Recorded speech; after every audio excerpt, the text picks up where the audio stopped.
ඔයාලා හැමෝම සාදරයෙන් පිළිගන්නවා ට්‍රේඩ් හබ් අපේ දෙවනි වීඩියෝ එකත් එක්ක. අපි අද කතා කරන්න යන්නේ ට්‍රේඩින් වලට ගොඩාක් වැදගත් වෙන දේවල් ටිකක් ගැන. පළවෙනි එක තමයි ටීප්, දෙවෙනි එක ලෙවරේජ්, තුන්වෙනි එක ලොට්ස්, හතරවෙනි එක මාජින්. හරි එහෙනම් අපි මුලින්ම බලමු ලොට් එකක් කියන්නේ මොකක්ද කියලා. අපි කඩේකට ගිහිල්ලා සීනි කිලෝ එකක්, පරිප්පු කිලෝ එකක්, ඒ වගේ කිලෝ කියන ප්‍රමාණයකට තමයි බඩු මිලදී ගන්නෙ.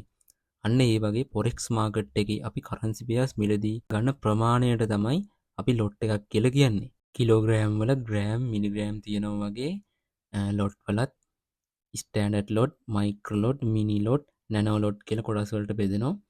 අපි හැම වෙලාවෙම ස්ටෑන්ඩඩ් ලොට් එකක් කියන්නේ ලක්ෂයක්, මිනි ලොට් එකක් කියන්නේ 10000ක්, මයික්‍රෝ ලොට් එකක් කියන්නේ 1000ක්, නැනෝ ලොට් එකක් කියන්නේ 100ක්. යූරෝ USD නම් ලොට් එකක් ගත්ත කියන්නේ යූරෝ ලක්ෂයක් කියන එක. මිනි ලොට් එකක් ගත්ත කියන්නේ යූරෝ 10000ක් කියනවා වගේ. EUR නැනෝ ලොට් එකක් ගත්තයි කියන්නේ EUR 100ක් ගත්තයි කියන එක.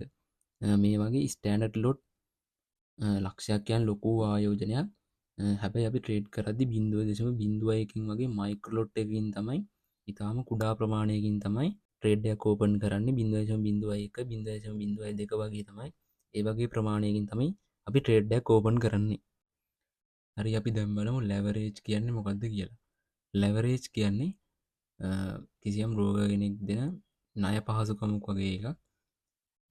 ඒක 1.50 1.100 1.500 1.1000 අන්නේ වගේ ලෙවරේජ්ජක් ඔයාලට බ්‍රෝකර් account එකක් හදනකොට සිලෙක්ට් කරන්න දෙනවා. 1.100 කියන්නේ 100ක ට්‍රේඩ් එකක් ඕපන් කරන්න ඕන වෙන්නේ ඩොලර් 1යි. 1.500 කියන්නේ 500ක ට්‍රේඩ් එකක් ඕපන් කරන්න ඕන වෙන්නේ ඩොලර් 1යි. අන්න ඒකට තමයි අපි ලෙවරේජ් කියලා සරලවම කියන්නේ. හරි අපි ලෙවරේජ් ගැන තව විදිහකට බලමු.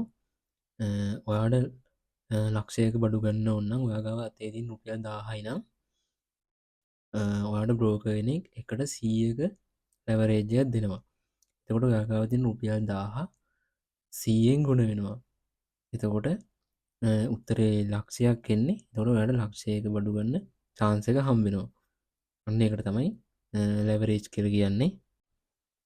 ලෙවරේජ් කියන එක අපි EUR USD chart එකෙන් බලමු. EUR USD chart එකේ price එකක් ගන්න ඕන. අපි ගමු 1.154.02 කියන price එක ගත්තාම අපි EUR lot එක trade කරන්න USD කොච්චරක් ඕනද කියලා ඉස්සෙල්ලා හොයාගමු. 1.154.02 lot එකක් කියන්නේ ලක්ෂයක්.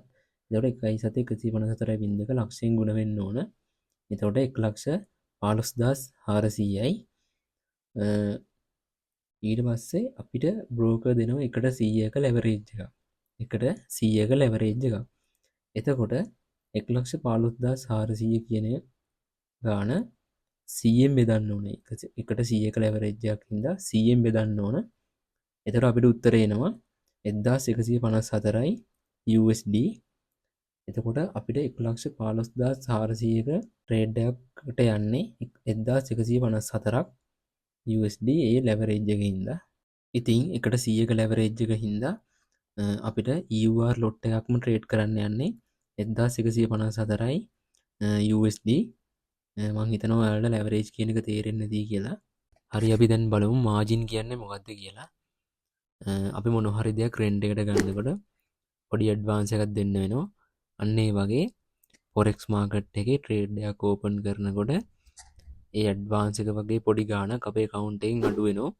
ඒ අඩු වෙන ගාණ අපි ට්‍රේඩ් එක ආයෙ ක්ලෝස් කරාම ආයෙ අපිට හම්බ වෙනවා. අන්න ඒකට තමයි අපි මාජින් කියලා කියන්නේ. සාමාන්‍යයෙන් එකට 100 ලෙවරේජ් එකකින් 100ට එකක වගේ මාජින් එකක් තමයි අඩු වෙන්නේ. ඒ 100ට එක කියන මාජින් එක අපේ account එකේ මුළු ගාණින් 100ට එකක් අඩු වෙලා තමයි ට්‍රේඩ් එක ඕපන් වෙන්නේ.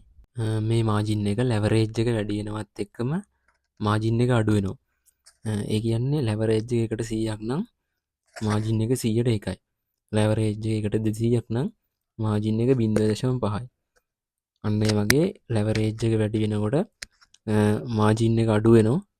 ලෙවරේජ් එක වැඩි වෙද්දි මාජින් එක අඩු වෙන හින්දා ඔයාට හිතෙන්න පුළුවන් ලොකු ලෙවරේජ් එකක් තියාගෙන පොඩි මාජින් එකකින් ට්‍රේඩ් කරලා ලොකු ලාභයක් ගන්න පුළුවන් වෙයි කියලා. එහෙම හිතුවොත් ගොඩක් කල් ට්‍රේඩ් කරන්න වෙන්නේ රිස්ක එක මැනේජ් කරගෙන හැම වෙලාම ට්‍රේඩ් කරන්න ඕන. අපි දැන් බලමු පිප් කියන්නේ මොකක්ද කියලා.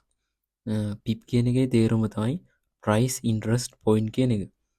වෙළඳ පොලේ තියෙන භාණ්ඩයක මිල ඉහළ පහළ යන වෙනස බලන්න අපි රුපියල් සතවලින් රුපියලක් ඉහළ ගියා රුපියලක් පහළ ගියා අන්න ඒ වගේ ෆොරෙක්ස් මාකට් එකේ මිල ඉහළ පහළ යන කුඩාම එකකට තමයි අපි පිප් කියලා කියන්නේ. පිප් එකක් කියලා අපි හඳුන්වන්නේ සාමාන්‍යයෙන් කරන්සි පෙයාර්ස් වල හතරවෙනි දශම ස්ථානයේ වෙනසට ඔක JPI කරන්සි වල නම් දෙවෙනි දශම ස්ථානයේ වෙනසට තමයි අපි පිප් කියලා කියන්නේ. right. අද කතා කරපු දේවල් ගැන මොනවා හරි ප්‍රශ්නයක් තියෙන කමෙන්ට් එකක් දාන්න. ඊට අමතරව ඩිස්ක්‍රිප්ෂන් එකේ තියෙන කමෙන්ට් එකත් එක්ක ඔයාලා හැමෝම ජොයින් වෙන්න.